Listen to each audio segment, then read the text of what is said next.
너희 중 장로들에게 권하노니 나는 함께 장로된 자요 그리스도의 고난의 증인이요 나타날 영광에 참여할 자로라. 너희 중에 있는 하나님의 양 무리를 치되 부득이함으로 하지 말고 오직 하나님의 뜻을 쫓아 자원함으로 하며 더러운 일을 위하여 하지 말고 오직 즐거운 뜻으로 하며 맡기운 자들에게 주장하는 자세를 하지 말고 오직 양무리의 본이 되라. 그리하면 목자장이 나타나실 때에 시들지 아니하는 영광의 면류관을 얻으리라. 젊은 자들아, 이와 같이 장로들에게 순복하고 다 서로 겸손으로 허리를 동이라. 하나님이 교만한 자를 대적하시되 겸손한 자들에게는 은혜를 주시느니라. 그러므로 하나님의 능하신 손 아래서 겸손하라. 때가 되면 너희를 높이시리라. 함께 읽겠습니다. 너희 염려를 다 주께 맡겨버리라. 이는 저가 너희를 권고하심이니라. 아멘. 아버지 하나님, 부족한 종이 주님의 말씀을 전하는 단위에 섰습니다. 주님, 이 말씀을 전하기에 너무나 부족하지만 주님, 종의 부족함은 주님의 말씀 뒤에 숨겨주시고 시간 이 자리에서 주님의 말씀만이 드러나고 우리가 주님의 말씀 앞에 반응하도록 이 시간을 축복하여 주시고 종의 입술 주관하여 주시옵소서. 감사드리며 예수님 이름으로 기도드리옵나이다. 아멘. 네, 자리에 앉으시겠습니다.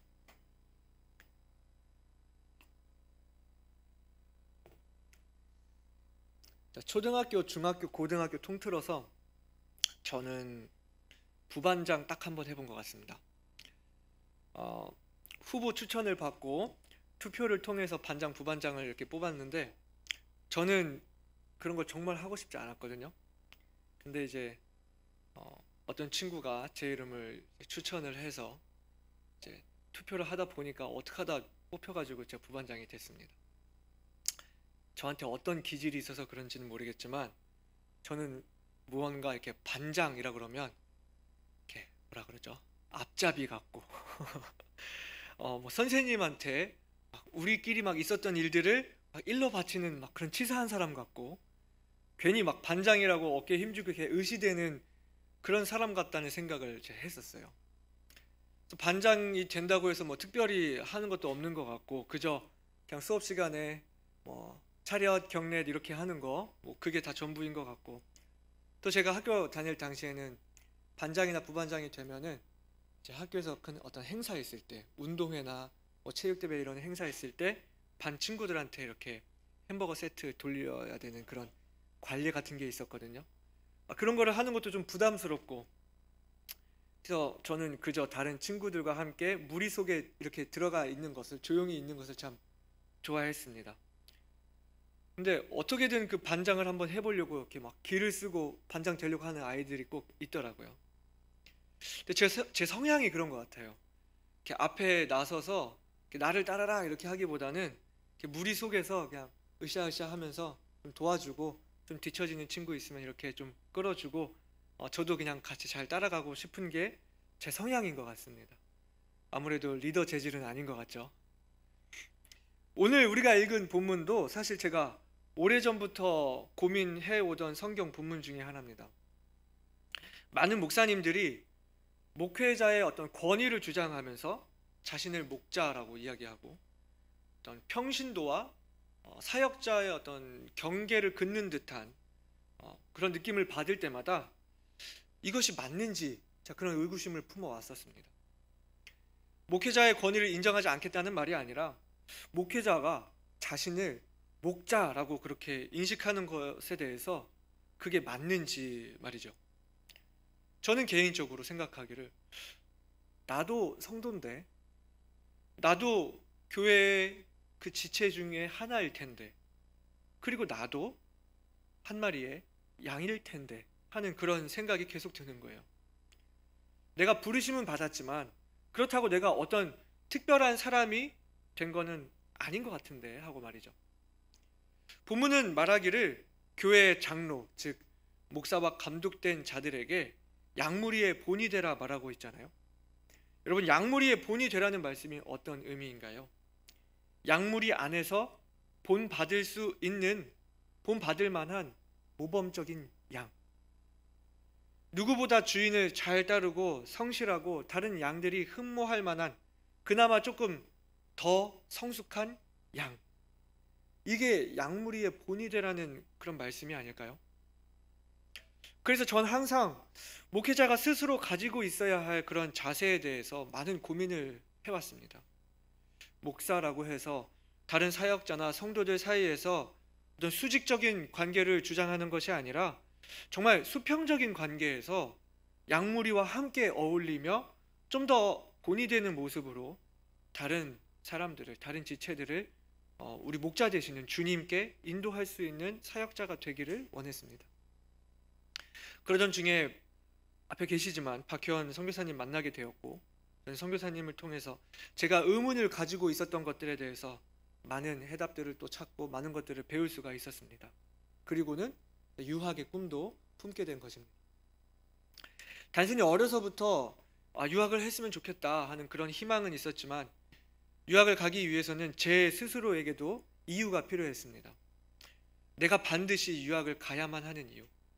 단순히 학위만을 위한 것이라면 요즘은 뭐 온라인으로도 얼마든지 그런 학위를 얻을 수 있겠지만 여러분도 아시다시피 제가 처해 있는 어떤 상황들이 유학을 선뜻 나서기 쉽지 않은 그런 여러 가지 상황들 속에서 유학을 가야만 하는 이유, 내가 직접 가서 눈으로 보고 귀로 듣고 배워야 할 것이 무엇인가를 찾아야만 했습니다. 기도하는 가운데 저는 교회 안에서 주님의 사람들이 어떻게 함께 팀을 이루어 주님의 일을 이루어 나가는지 그 미국 근본주의 침례교회들의 자세와 또 사역하는 모습들을 보고 배웠으면 좋겠다는 소망을 품었고 유학 길에 오르게 되었던 것입니다. 유학을 하면서 이 개인주의인 미국인들이 어떻게 하나가 될 수 있는지, 어떻게 서로를 존중하고 배려하며 팀을 구성해 나가는지 느끼고 배울 수 있었습니다. 물론 아직 짧은 시간이기 때문에 제가 뭐 깊이 배웠다, 모든 것을 배웠다 이렇게 말할 수는 없겠지만 이렇게 지금 생각해 보면 모두에게는 허락되지 않은 특별한 기회를 주신 하나님께 감사를 드립니다. 그리고 유학 중에 어느 한 컨퍼런스를 통해서 설교 말씀을 통해서 제가 생각해 오던 것, 제가 얻기를 원했던 저의 목회 철학에 대한 중요한 원리를 발견할 수 있었는데요. 그 말씀이 마태복음 23장에 있는 말씀입니다. 우리 같이 한번 보실까요? 마태복음 23장인데요. 1절부터 우리가 12절까지 제가 읽겠습니다. 여러분이 같이 눈으로 따라와 주시면 좋겠습니다. 이에 예수께서 무리와 제자들에게 말씀하여 가라사대 서기관들과 바리새인들이 모세의 자리에 앉았으니 그러므로 무엇이든지 저희의 말하는 바는 행하고 지키되 저희의 하는 행위는 본받지 말라. 저희는 말만 하고 행치 아니하며 또 무거운 짐을 묶어 사람의 어깨에 지우되 자기는 이것을 한 손가락으로도 움직이려 하지 아니하며 저희 모든 행위를 사람에게 보이고자 하여 하나니 곧 그 차는 경문을 넓게 하며 옷수를 크게 하고 잔치의 상석과 회당의 상자와 시장에서 문안받는 것과 사람에게 랍비라 칭함을 받는 것을 좋아하느니라. 8절부터가 중요한데요. 그러나 너희는 랍비라 칭함을 받지 말라. 너희 선생은 하나이요 너희는 다 형제니라. 땅에 있는 자를 아비라 하지 말라. 너희 아버지는 하나이시니 곧 하늘에 계신 자신이라. 또한 지도자라 칭함을 받지 말라. 너희 지도자는 하나이니 곧 그리스도니라. 너희 중에 큰 자는 너희를 섬기는 자가 되어야 하리라. 누구든지 자기를 높이는 자는 낮아지고 누구든지 자기를 낮추는 자는 높아지리라. 이 말씀인데요. 여러분, 이 본문은 예수님이 예수님의 제자들에게 직접 하신 말씀입니다. 사람들은 예수님의 12 제자들을 사도라 칭하고 선생이라 부르고 카톨릭에서는 그 베드로를 초대 교황이라고까지 높여서 이들을 그렇게 높여 부르기를 원했지만 사람들이 이들에게 붙였던 수식어 말고 예수님이 그 제자들에게 직접 하셨던 말씀이에요. 그래서 예수님은 이 본문에서 바리새인과 그 서기관들의 위선과 교만을 지적하시면서 제자들에게 말씀하시기를 8절부터 너희는 선생이라 칭함을 받지 말라. 너희 선생은 한 분 예수님이시오. 너희는 다 형제니라. 그저 모두 똑같은 형제라는 거예요. 이어서 말씀하시기를 땅에 있는 자를 아비라 하지 말라. 너희 아버지는 하나이시니 곧 하늘에 계신 자니라. 또한 지도자라 칭함을 받지 말라. 너희 지도자는 하나이시니 곧 그리스도시니라. 교회 안에 선생도 지도자도 아비도 다 한 분 주님이시라는 겁니다. 우리는 그 타이틀을 얻을 수 있는 사람이 없어요. 우리는 다만 형제라는 겁니다. 예수님이 12 제자들에게 그들에게 가져야 할 자세에 대해 말씀하실 때 너희는 다 똑같은, 모두 다 같은 형제다라는 사실을 말씀하셨어요. 이 말씀이 의미하는 것은 무엇일까요? 내가 무언가 되었다고 생각하는 것, 내가 어떤 선생 혹은 아비 혹은 어떤 지도자 무엇이 되었든 내가 기존에 가지고 있지 않던 어떤 새로운 신분을 얻었다고 생각하는 것이 큰 오산이라는 것입니다. 내가 새롭게 가지게 된 그 신분은 그저 하나님의 자녀가 되었다는 신분 하나밖에 없는 것이죠. 베드로가 이 서신을 기록하면서 이 5장 마지막에 와서 아마도 예수님께 직접 들었던 이 가르침을 떠올리지 않았을까 생각을 해보았습니다. 너희 중 장로들에게 권하노니 나는 함께 장로요 그리스도의 고난의 증인이요 나타날 영광에 참여할 자로라, 이렇게 말을 하고 있는데요. 여기서 말하고 있는 그 장로는요, 교회의 목사를 지칭하는 말로 쓰였습니다. 교회를 목회하고 감독하는 자들을 부르면서 영적인 어른이라는 의미에서 장로라는 말을 사용하고 있습니다.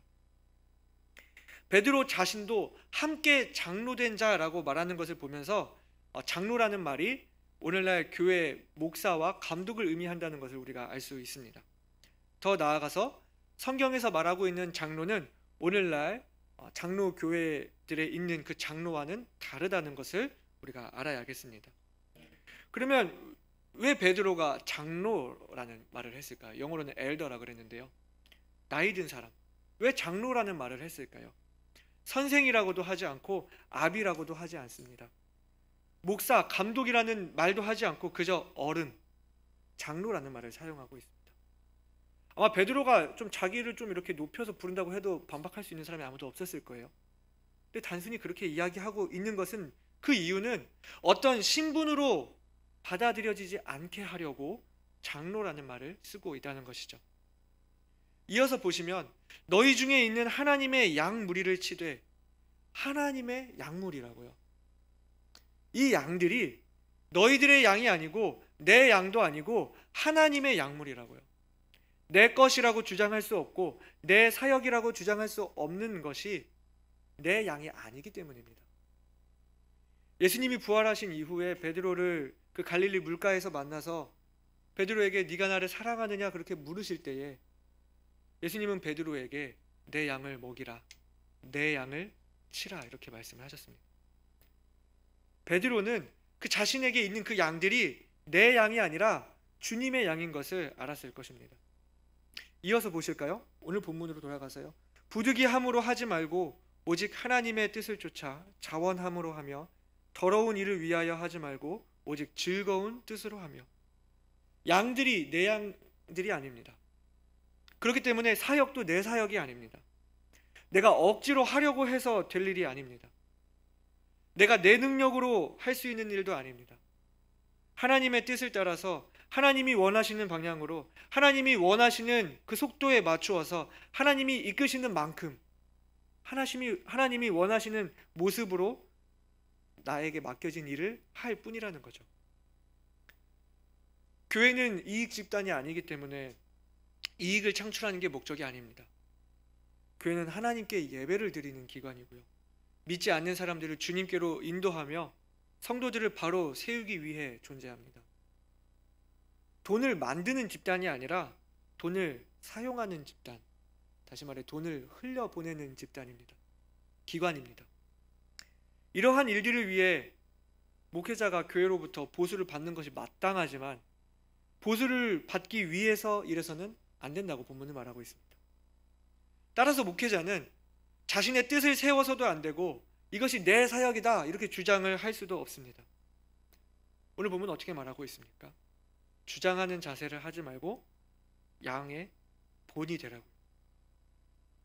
거창하고 잘 꾸며진 말보다는 말씀 앞에 묵묵히 순종하는 삶으로 보여주고 그 삶을 통해 사람들을 이끌 책임이 주어진 것입니다. 예수님께서 베드로를 부르실 때 내 양을 치라, 내 양을 먹이라 하셨지 네가 목자가 되라 이렇게 말씀하진 않으셨습니다. 이게 무슨 말이냐면요, 다시 말해서 하나님이 주님의 종들을 부르실 때 어떤 특별한 신분이 되게 해주겠다고 부르시는 게 아니라 단지 주님이 가지고 계신 주님한테 남아 계시는 그 주님의 일을 위임하시는 것뿐입니다. 쉽게 말해서 일하라고요. 뭐가 되는 게 아니라 그냥 일을 하라고요. 그리고 그 일한 것에 대해서는 예수님께서 다시 오실 때 보상해 주시겠다고요. 지금까지 여러분 이 말씀을 어떻게 들으셨나요? 그래야지. 목사는 그래야지. 사역자는 그래야지 하면서 지금 이 말씀 들으셨나요? 제가 이 말씀을 왜 드리냐면요, 그 다음부터 이어지는 말씀 때문에 그렇습니다. 5절 말씀 같이 보실까요? 젊은 자들아, 이와 같이 장로들에게 순복하고 다 서로 겸손으로 허리를 동이라. 하나님이 교만한 자를 대적하시되 겸손한 자들에게는 은혜를 주시느니라 말씀했습니다. 여기서 5절에서 젊은 자들아 이와 같이 장로들에게 순복하고 그럴 때 이 영어 성경에서는 이 이와 같이에 해당하는 말이 앞에 나와 있거든요.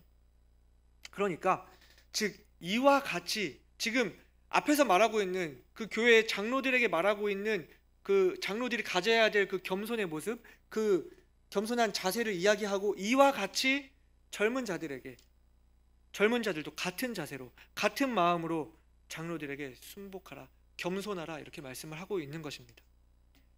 제가 지금까지 드렸던 말씀이 단순히 교회의 목사들, 감독들이 갖춰야 할 겸손에 대한 것만을 말하는 것이 아니라 이 목사들을 어른이라는 의미에서 장로라고 불렀다면 여러분 여기서 말하는 이 젊은 자들은 누구를 의미하는 걸까요?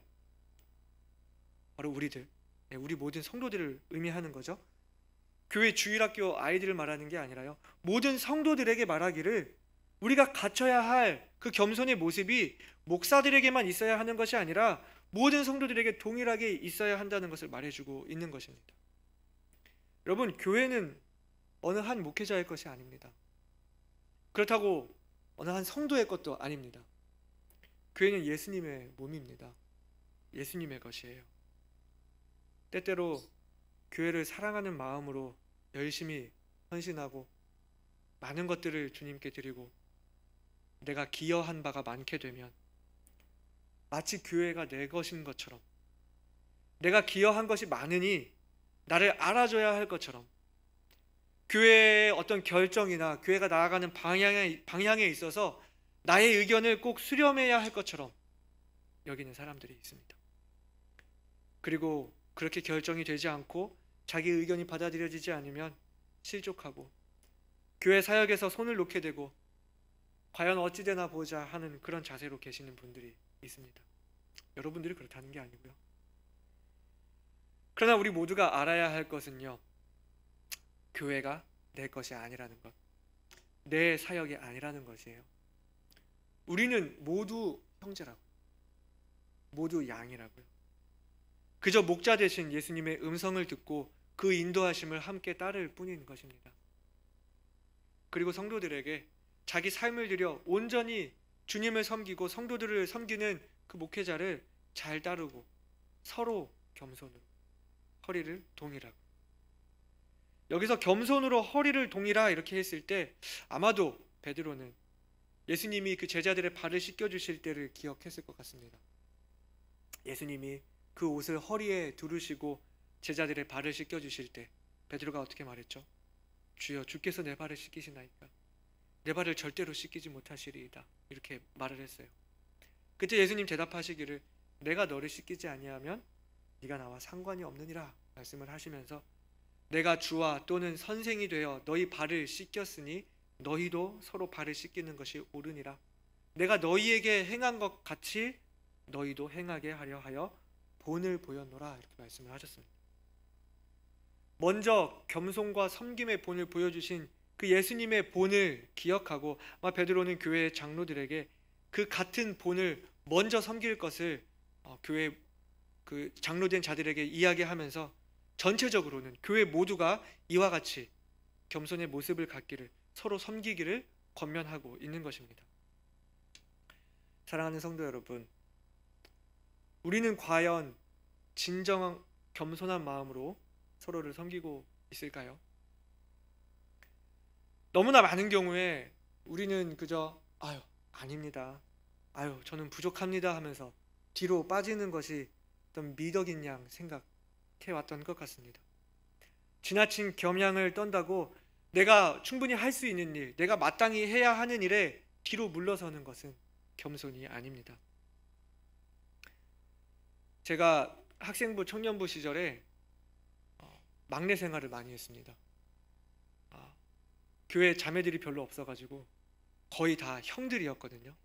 나이 차이가 많이 나는 형들이었어요. 되게 분위기가 마치 군대 같았어요. 그래서 제가 막내여가지고 당연히 모든 심부름들은 제가 하는 거였고요. 항상 뭐 어떤 필요한 일이 있으면 제가 알아서 가야 됐고 그게 당연한 것이었습니다. 제가 형들을 아주 살뜰히 챙겼고요. 이쁨도 많이 받고요. 관계가 참 좋았습니다. 그리고서 그렇게 제가 형들을 열심히 보필을 하면서 저는 저 스스로 내가 참 겸손하다 이렇게 생각을 했습니다. 참 낮은 자세에서 열심히 발로 뛰니까요. 그러다가 한참 뒤에서야 제 밑에 동생이 들어왔어요. 근데 이 친구가 아주 뺀질이에요. 막내가 하는 게 당연한 일인데 이 친구가 안 하는 거예요. 가만히 앉아 있는 거예요. 놀기만 하는 거예요. 제가 속으로 저 친구가 해야 되는데 왜 안 하지? 이런 생각을 하면서 제 스스로 돌아보기를, 과연 지금 내가 갖고 있는 이 마음이 겸손인가? 이런 생각을 해봤습니다. 내가 지금까지 막내였기 때문에 당연했던 일이 어느 정도 좀 시간이 되고 내가 좀 할 만큼 했다고 생각이 되고 나는 이제 어느 정도 수준에 올라왔다고 생각하니까 이제는 내가 손을 놔도 되겠지 하는 그 마음이 교만이더라고요. 내가 계속해서 여전히 나는 막내다 이렇게 생각을 하고 내가 하는 게 당연하다 이렇게 생각을 하고 누가 시키기도 전에 내가 먼저 나서는 것, 이런 모습이 겸손이 아닐까요? 저는 못해요, 이게 아니라 제가 하겠습니다. 제가 해야죠. 나오세요, 비키세요, 제가 하겠습니다. 이게 겸손이 아닐까요?